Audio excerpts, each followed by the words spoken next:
Нэг хүүхэд дэлгүүрээс консерв худалдаж авахаар яваад хоосон лаацтай орж ирлээ. Хөөе, үжиж таана ичээд ирвэ. Дэлгүүрт яагаад вэ?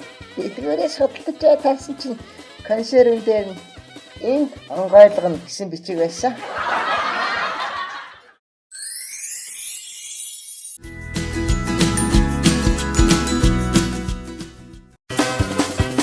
Эмэгтэй хүний духны өвчлөөс яагаад босоо байдаг вэ? Нөхрөө орой ирэхэд тэр мөнгө чинь хаана байна гэж хөмсгөө зангицаар байгаад. Тэгвэл эрэгтэй хүний духны өвчлөөс яагаад хөндлөн байдаг хэрэг гэж бодож байна? Авгаадаа юу мөнгө вэ гэж өөдөөс нүдээ бүлтийлгсээр юм байгаа.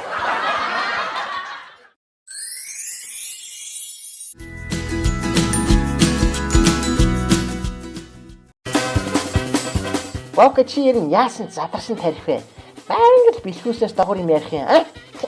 Багшаа би хаяа мэн ярьдаг штэ.